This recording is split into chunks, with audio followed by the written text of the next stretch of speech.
Vamos a preparar nuestros corazones para la palabra. Abran sus Biblias en el Salmo 135, versículos 5 y 6. El tema de esta mañana es Dios tiene el control. Estamos compartiendo una serie de sermones. Este es nuestro sermón 12º de lo que conocemos de Dios. Así es la serie, lo que conocemos de Dios. Y esta mañana vamos a hablar sobre Dios tiene el control. Salmo 135 y versículo 5 dice: porque yo sé que Jehová es grande. ¿Cuántos creen eso? ¿Cuántos lo saben? Pero miren lo que sigue. Y el Señor nuestro no solamente es grande, es majestuoso, sino que es nuestro. Y mire, mayor que todos los dioses. Todo lo que Jehová quiere, lo hace. ¿En dónde? ¿En dónde más? ¿En dónde más? ¿En dónde más? ¿En dónde más? ¿En dónde más? ¿Quién dijo en mi vida? Le voy a dar un mérito. Porque ese es el punto. Dios tiene el control en todo el universo, pero también tiene el control de mi vida. Voy a empezar esta mañana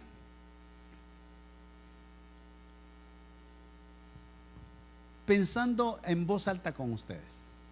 Hermanos, pensemos. Bueno, si Dios dirige el universo, si Dios dirige todo el universo como lo leímos aquí, entonces, ¿por qué tanta maldad en el mundo? ¿Por qué tanta maldad en el mundo? ¿Por qué dice la Biblia que los hombres, más los hombres y los engañadores irán de mal en peor? Dice un versículo, irán de mal en peor. O sea, como que la maldad sigue multiplicándose. No mira, y a cada día se hacen unas aberraciones tremendas, una maldad horrible en el mundo. En el área sexual hay una Sodoma en el mundo, a cada día convirtiéndose en lo peor. Cuando uno mira las naciones, por ejemplo, las injusticias sociales, hay desigualdad en el mundo, hay explotación en el mundo, hay gobiernos corruptos, o todos los gobiernos casi son corruptos. El mundo, el pueblo, los pueblos de las naciones están sufriendo los efectos de la corrupción de los gobiernos, los efectos de la mala dirección de los gobiernos. Aquí en El Salvador estamos viviendo, por ejemplo, en este tiempo, y ustedes los que son empleados formales saben que se ha discutido mucho, por ejemplo, en el asunto de las pensiones. ¿Qué va a pasar con su pensión, hermano? ¿Qué pasó con su pensión? Mejor esa es la palabra. ¿Qué pasó con su pensión? ¿Sabe qué pasó? Se la gastaron. ¿Y sabe qué pasó? Y no tienen para darle a usted. Y por eso están dando unas pensiones pírricas. Pero algunos de los que estamos todavía jovencitos, y cuando lleguemos a pensionarnos, no nos van a dar nada. Hermano, a no ser que algo especial suceda. Uno mira a los hombres jugando a Dios. No mira la maldad de los hombres jugando a ser Dios. Preguntémonos.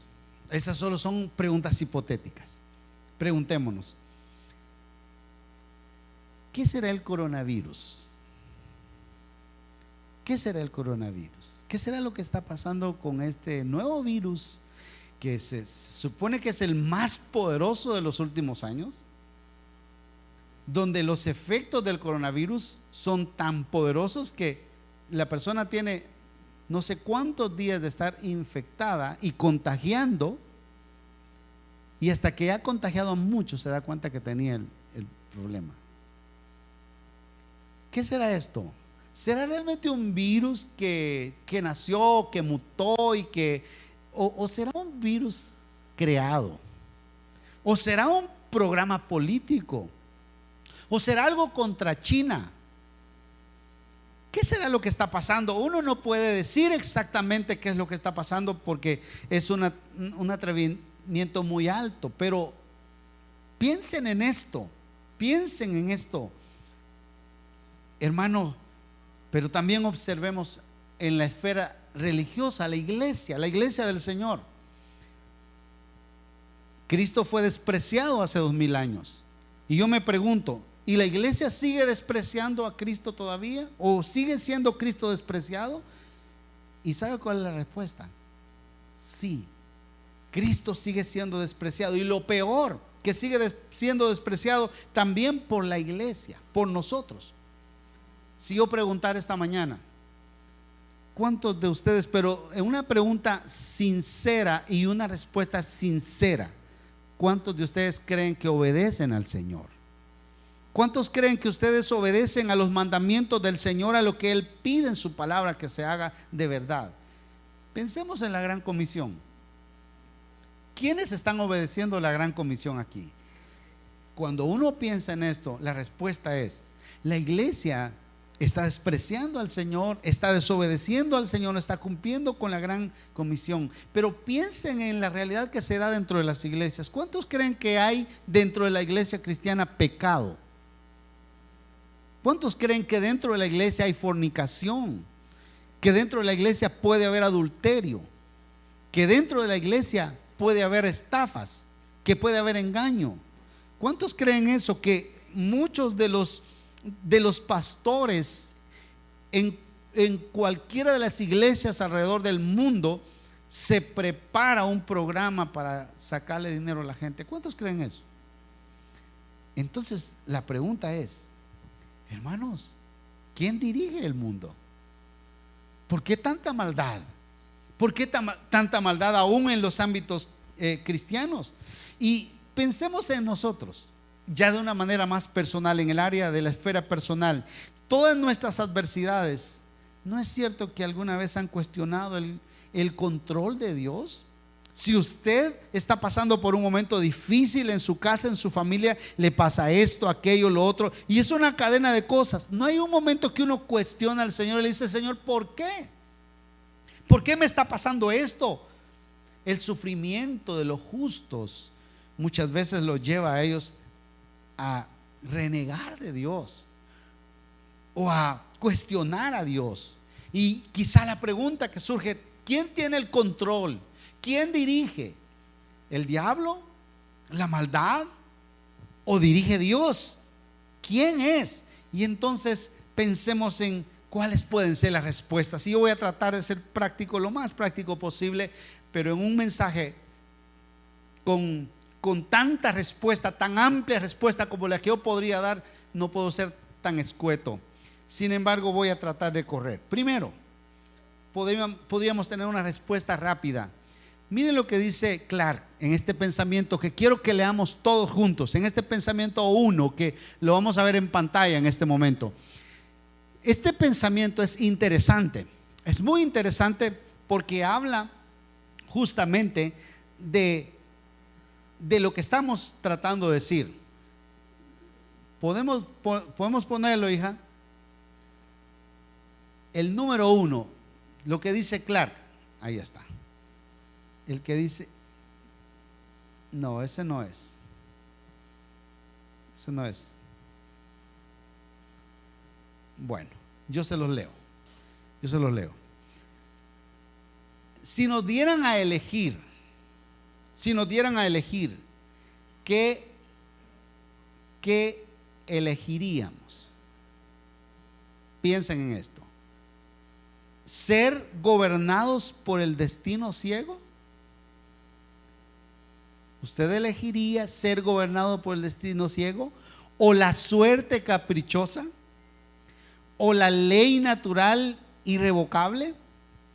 ¿O nuestro criterio miope y pervertido?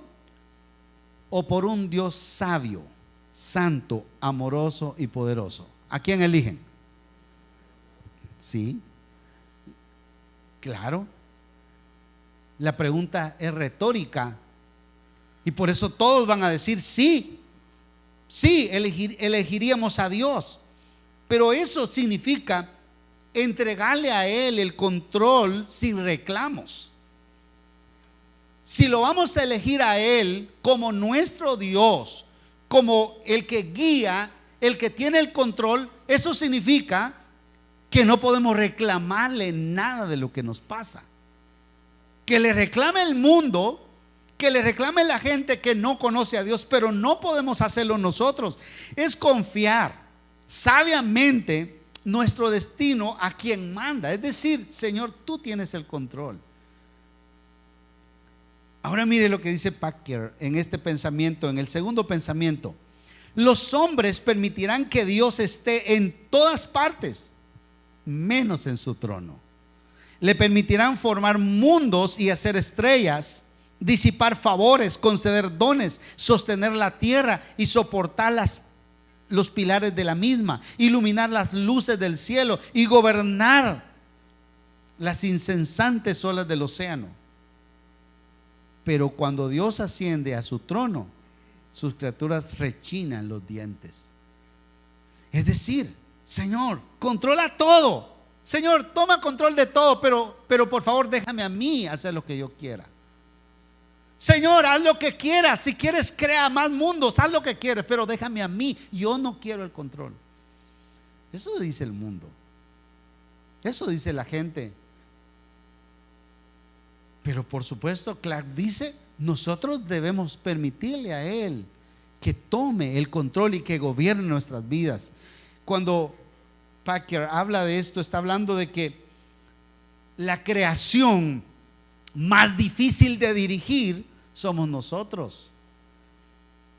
Es más fácil que Dios le diga al mar, cállate, enmudece, y el mar lo hace, que decirle a uno de nosotros, cállate. Porque nosotros vamos siempre a hablar y a decir, Dios, ¿por qué esto? ¿Por qué me está sucediendo esto? Y a veces pensamos y actuamos como dioses. Y creemos que nosotros tenemos las respuestas o las críticas a lo que está pasando, a lo que Dios está diciendo. Y reclamamos todo como el niño adolescente cuando la mamá le pone frijoles, no quiere frijoles. Cuando le pone carne, ¿y por qué carne? Y cuando le pone pastas, ¿y por qué pasta? Y cuando le pone pupusas, y mucho engordan. Y cuando le pone, bueno, siempre reclama. Somos muchas veces como niños o como adolescentes ante Dios reclamando. Pero esta mañana yo he declarado una declaración. Dios tiene el control. Y voy a decir, aquellos que son sus hijos son las únicas personas que van a aceptar la soberanía de Dios. Pero no solamente van a aceptar el control de Dios, sino que van a decir, Dios, te alabamos porque tú tienes el control. Y no solamente lo van a alabar, sino que se van a gozar al saber que quien tiene el control sabe controlar. Le damos un aplauso a Él.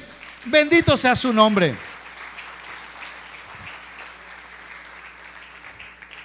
Ahora, ¿cómo podemos entender cuando comparamos la realidad que acabo de tratar de describir de manera sencilla, pues, pero que ilustra, y tal vez sus mentes los llevan un poco más allá a ver la realidad, tienen más capacidad que yo para poder pensar en la realidad? Pero en primer lugar, hermanos, este control de Dios o este gobierno de Dios tiene aspectos permisivos que aparentemente son contradictorios. Por ejemplo, en primer lugar, permite que nos sucedan cosas negativas a las personas. Y uno dice, pero ¿por qué me pasa esto a mí? Si yo soy hijo de Dios.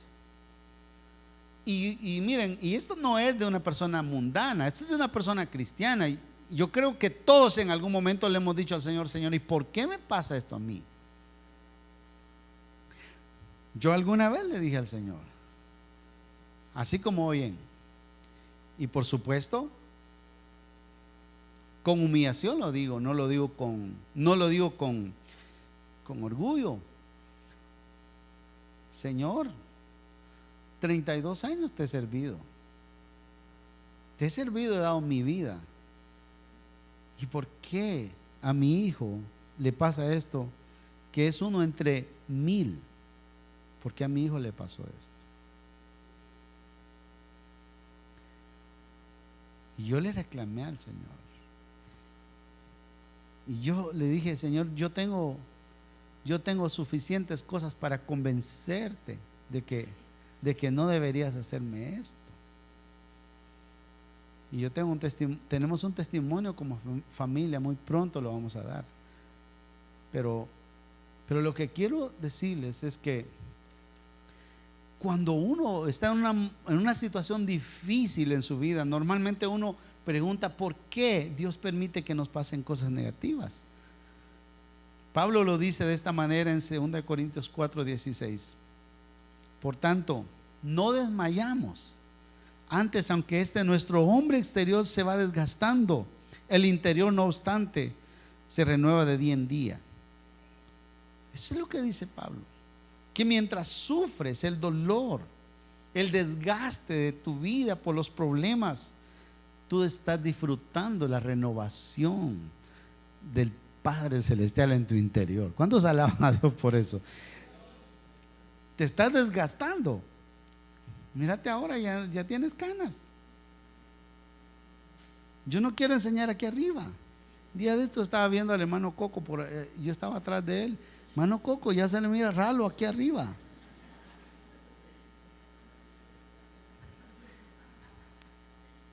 Y yo no les quiero enseñar aquí arriba. Por eso le presto pelo aquí y lo jalo para acá, porque si no está difícil la cosa. Pero hermanos, uno se va desgastando. Yo le contaba a Yuni esta mañana, mientras estábamos preparándonos para venirnos, que pasé sacando unas fotocopias ahí por la universidad cuando iba para mi casa, y un muchacho estaba hablando por teléfono y dijo: permitime, que un señor está aquí y quiere copias. Y entonces yo, hermano, me puse a pensar: ya me mira señor, yo pensaba que me miraba joven. ¿Usted se acuerda cuándo fue ese primer día? Cuando señora, señor, es complicado. A mí apenas fue ayer. Pero Pablo está diciendo eso. Vean el versículo 17. Porque esta leve, ¿sabe qué quiere decir leve?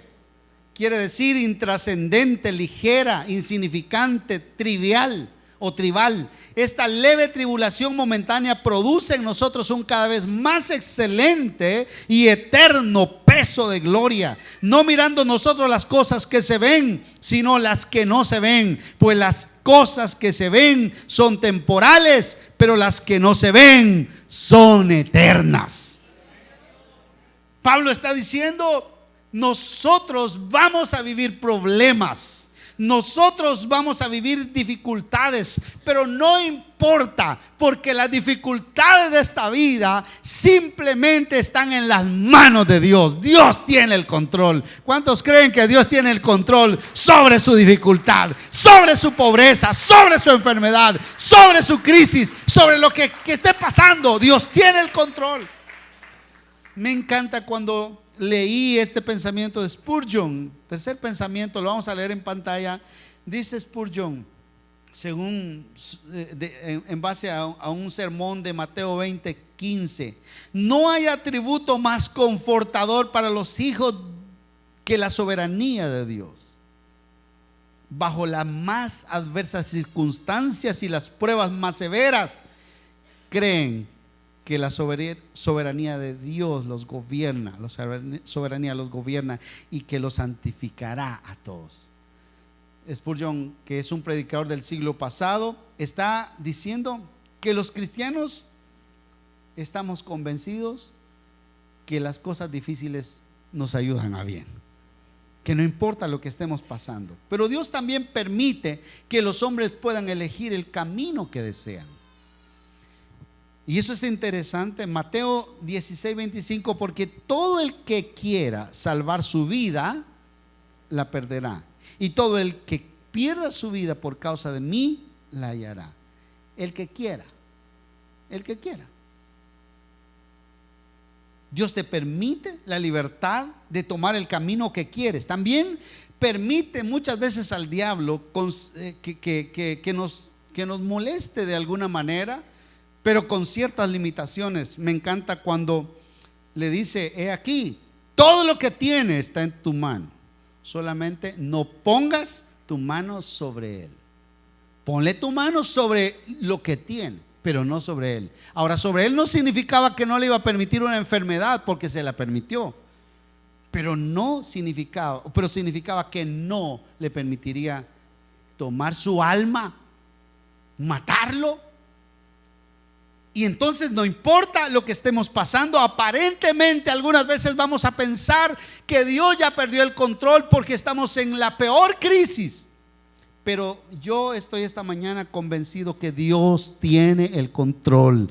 Diga conmigo: Dios tiene el control de mis cosas, de todo lo que esté pasando en tu vida. Dios tiene el control. En segundo lugar, su gobierno se ejerce cuando Él quiere, según quiere, cuando quiere, como quiere, con quien quiera.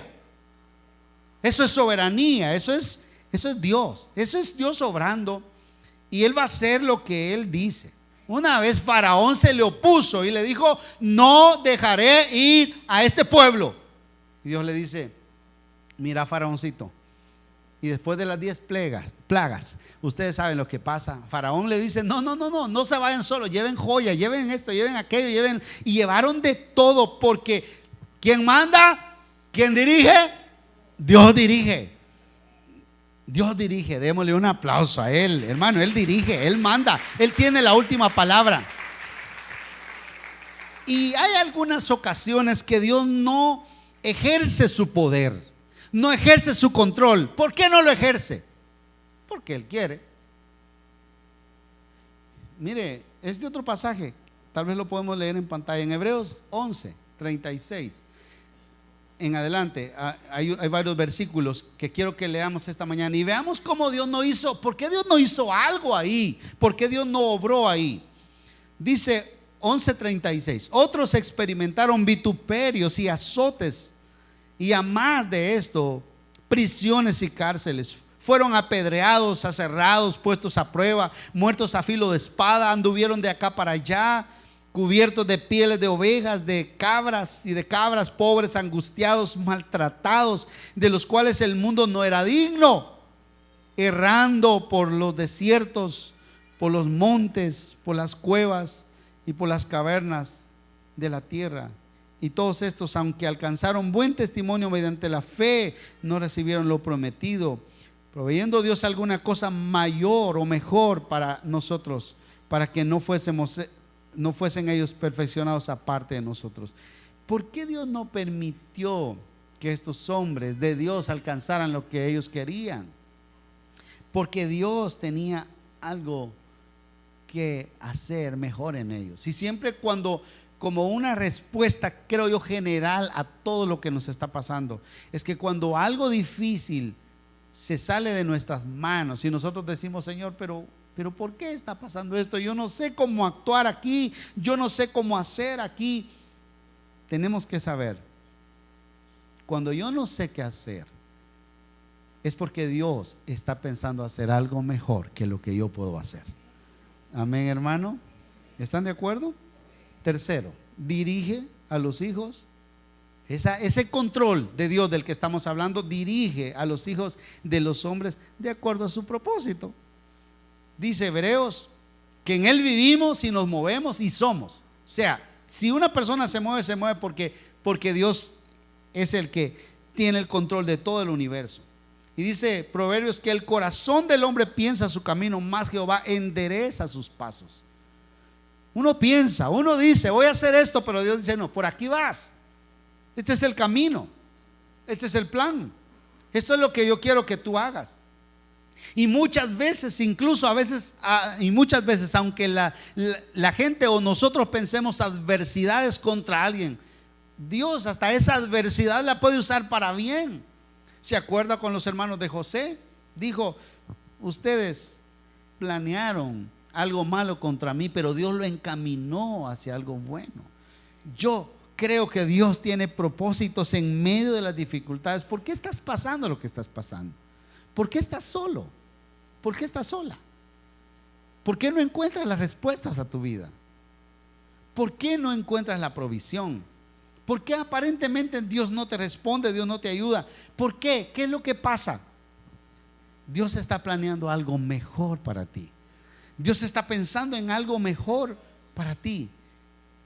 Dios tiene el control. En cuarto lugar, Él gobierna aún el elemento de la salvación. El gobierno de Dios, el control de Dios está también sobre la salvación. Y entonces viene una pregunta un poco complicada ahí. Quiero detenerme un poquitito aquí porque esto es como más delicado. Si Dios es el que gobierna la salvación, el que controla la salvación, ¿significa que Él salva a quienes quiere y condena a quienes quiere? ¿Qué podríamos decir de la responsabilidad del hombre? Yo voy a contestar esto en tres formas. Dios tiene el control de la salvación, sí o sí. Eso no lo podemos negar. Dios es el que tiene el control de la salvación. Pero es interesante que la salvación también tiene que ver con la respuesta del hombre.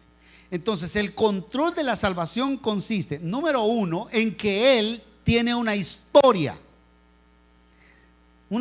de salvación, y no hay dos historias de salvación. Él dijo, la salvación será así y así y así, y diseñó una historia, no dos. Segundo, la salvación es solo a través de ¿quién? Yo soy el camino, la verdad y la vida, y nadie viene al Padre sino por mí. Él es el único camino. Jesús no es un camino, es el único camino. También dice la Biblia claramente en Hechos 4:12, y en ningún otro hay salvación, porque no hay otro nombre dado a los hombres en quien, o debajo del cielo dado a los hombres, en quien nosotros podamos ser salvos. No hay. Entonces, la salvación es una decisión soberana de Dios, no solamente en el sentido de que Él diseñó la historia, sino que también diseñó el camino, y no solo eso, sino que diseñó el plan. Dios diseñó el plan. Mire lo que dice la Biblia. La palabra del Señor nos muestra que Él estableció el plan en Efesios capítulo número 1 y versículo 3. Bendito sea el Dios y Padre de nuestro Señor Jesucristo, quien nos bendijo con toda bendición espiritual en los lugares celestiales en Cristo, según nos escogió en Él. Nos escogió en Él. Nos escogió en Él. Subraye eso, nos escogió en Él.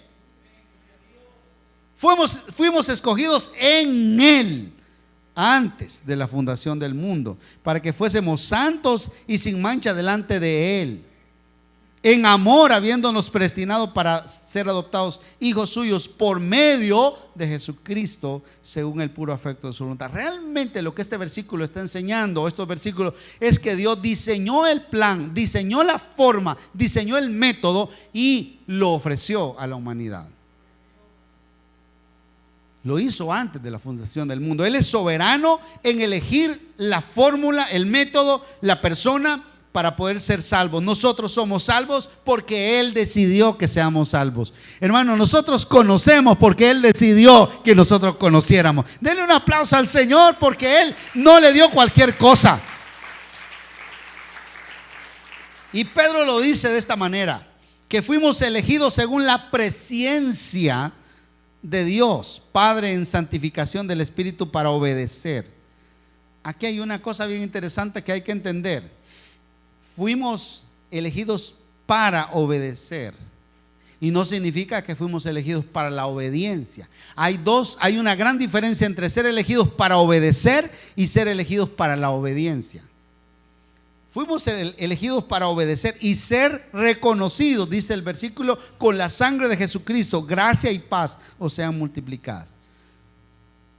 Pero este es el primer aspecto. La salvación es soberana porque Dios decide el método, la forma, el camino, la persona para que nosotros podamos ser salvos. Pero también el hombre es responsable.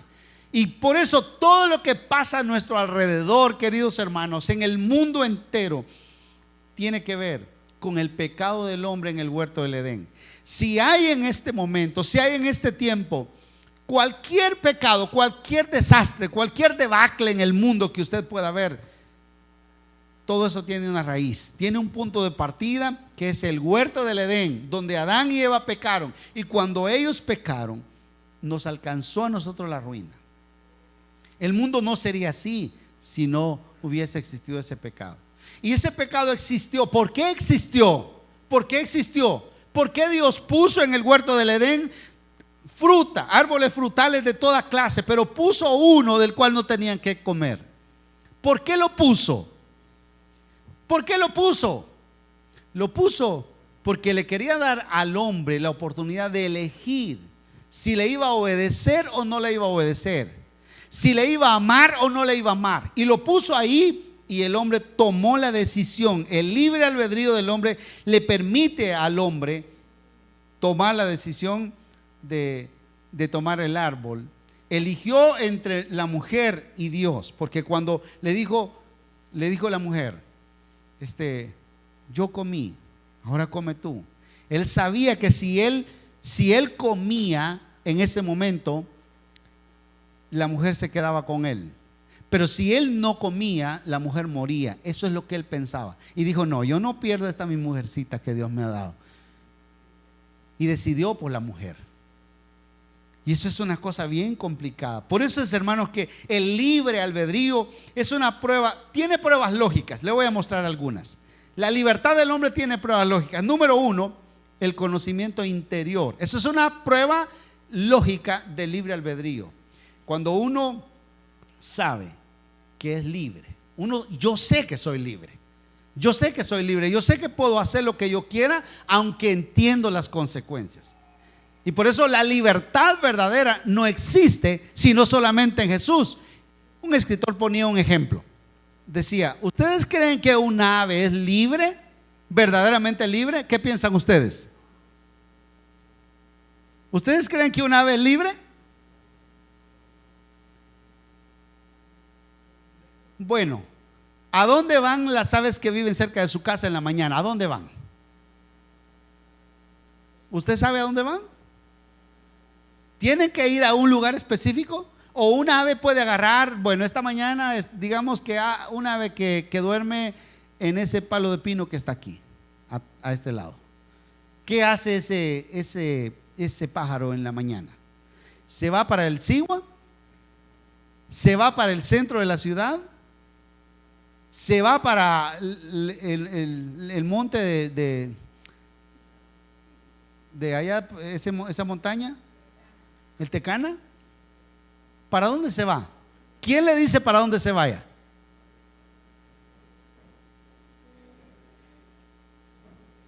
Ahora él se va y llega al Tecana y está ahí.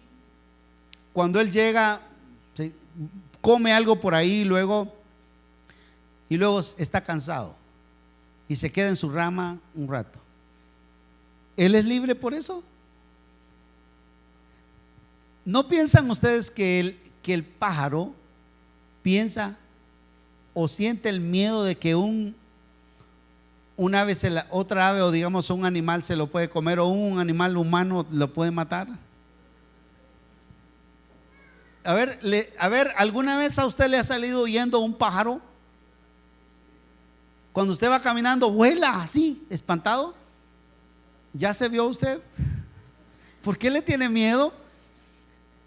Realmente el ave no es totalmente libre porque tiene temores. Y entonces cuando nosotros como personas sentimos en nuestro interior que somos libres, también sentimos que hay una responsabilidad por esa libertad, que hay una implicación de tener esa libertad, que uno tiene que responder a esa libertad. Bueno, ¿cuántos son libres aquí, hermanos? ¿Pueden agarrar para donde quieran?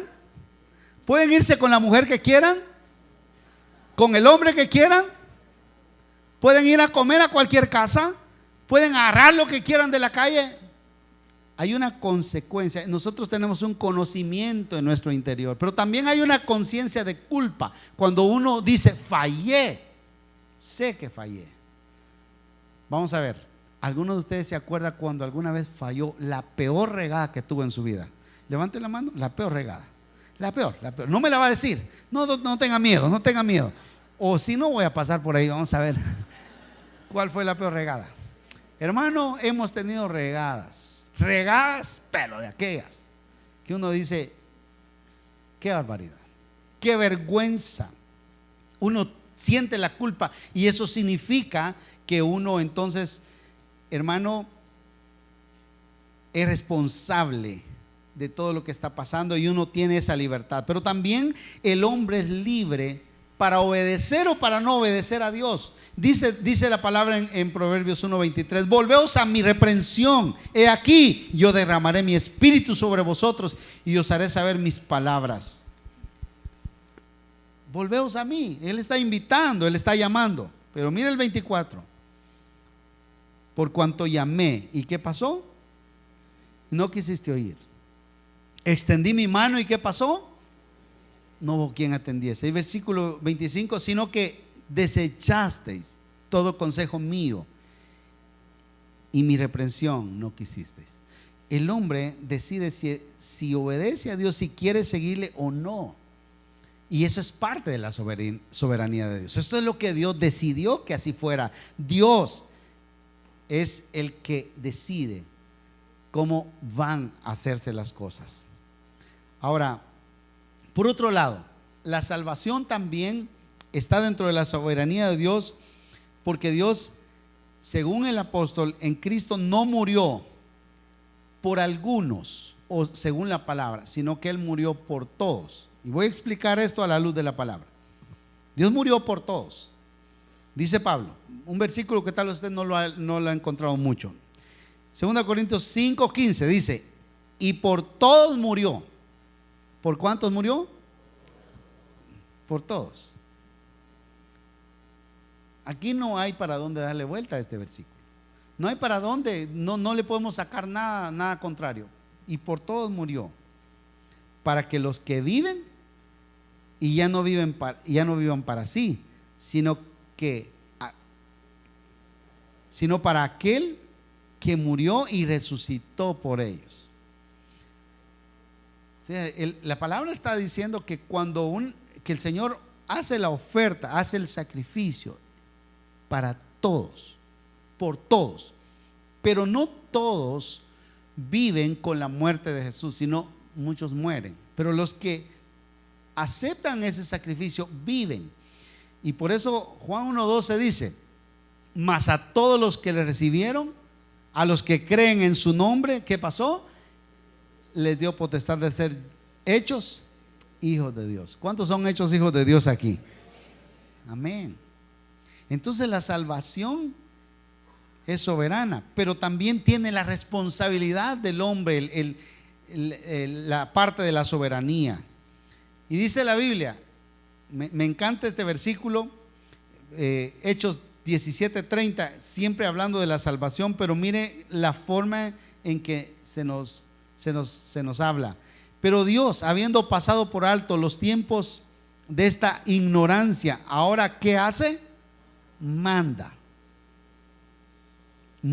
a todos los hombres en todo lugar que se arrepientan, por cuanto ha establecido un día en el cual juzgará al mundo con justicia, por aquel varón a quien designó, dando fe a todos con haberle levantado de los muertos. Está diciendo, si ustedes no toman el camino, el único camino que se llama Jesucristo, entonces se la verán con Dios.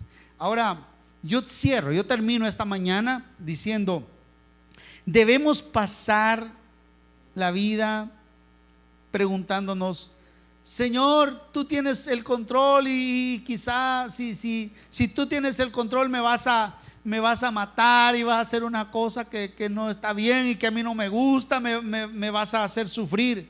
Debemos pasar atemorizados. Quiero quiero compartir este concepto con ustedes de la soberanía de Dios. Me parece interesante, muy interesante. No sé si pasé esa presentación, pero la soberanía de Dios es la capacidad, oigan esto, es la capacidad, pónganle atención, es la capacidad de poner en práctica su santa voluntad. Eso es soberanía. Su santa voluntad o supremacía. El Altísimo Señor del cielo y la tierra tiene poder ilimitado. ¿Cuántos dicen amén a eso? Para hacer lo que Él haya resuelto, lo que haya resuelto. Al ser absolutamente independiente, Dios hace lo que le place. Nadie puede disuadirlo, nadie puede obstaculizarlo. Pero esto que se los quiero dejar bien claro, pero todo designio de la voluntad está en concordia con su carácter y con sus atributos. Quiere decir, usted no tenga miedo del gobierno de Dios. Usted no tenga miedo de la soberanía de Dios, porque sus atributos no operan independientemente uno del otro. Dios es un Dios de ira. ¿Están de acuerdo? Ya aprendimos eso, que Dios es un Dios que tiene ira, pero también es un Dios de misericordia. Está a la par la ira y a la par la misericordia. Nunca Él va a actuar de una manera arbitraria o injusta. Pero una segunda pregunta para terminar: ¿podemos confiar en Dios en medio de las dudas de nuestra vida? Sí podemos confiar. Dijo Job: yo conozco que todo lo puedes y que no hay pensamiento que se esconda de ti. No hay nada. Y una tercera pregunta: ¿qué nos debe provocar el saber que Dios tiene el control? Bueno, para mí seguridad. Para mí debe provocar alabanza, reverencia, debe provocar agradecimiento. Y quisiera que me pusieran este pasaje y se pongan de pie y leemos este pasaje todos juntos en pantalla. Primera de Crónicas 29, 10 al 12, 2 versículos. Y terminamos leyendo esta escritura. Leámosla todos juntos. Estamos leyendo Primero de Crónicas capítulo 29 y versículo 10. Lean en pantalla a una sola voz.